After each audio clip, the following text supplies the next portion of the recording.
Hi friends, ఈరోజు మనం పెళ్ళిళ్ళు ఎన్ని రకాలో తెలుసుకుందాం. యాజ్ఞవల్క్య స్మృతి అనుసరించి వివాహాలు 8 రకాలుగా మన పూర్వీకులు చెబుతారు. ఇందులో మొదటి 4 రకాలు ధర్మశాస్త్రాలు ఆమోదించినవి. అవి: 1వది బ్రాహ్మ విద్యాచారాలు గల వరునికి కన్యనిచ్చి చేసే వివాహం.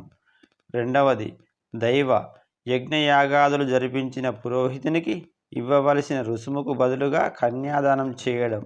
3వది ఆర్ష కన్యాశుల్కంగా వరుడు నుంచి ఒక జత ఆవు ఎద్దులను తీసుకొని పెళ్లి చేయడం. 4 ప్రజాపత్య కట్నమిచ్చి పెళ్లి చేయడం. ప్రస్తుత కాలంలో జరిగే పెళ్ళిళ్ళు దీనికి ఉదాహరణ. 5వది ఆసుర వరుడు ధనమిచ్చి వధువును కొనడం. 6వది గాంధర్వ ప్రేమ వివాహం. 7వది రాక్షస వధువును ఎత్తుకెళ్లి పెళ్లి చేసుకోవడం. 8 పైశాచ వధువు నిద్రిస్తున్నప్పుడు లేదా మత్తులో ఉన్నప్పుడు ఆమె అభిష్టానికి వ్యతిరేకంగా అపహరించి పెళ్లి చేసుకోవడం. ఇది ధర్మ విరుద్ధం. చివరగా స్వయంవరం శ్రీరాముడు విల్లు విరిచి సీతను పెళ్లి చేసుకోవడం దీనికి ఉదాహరణ.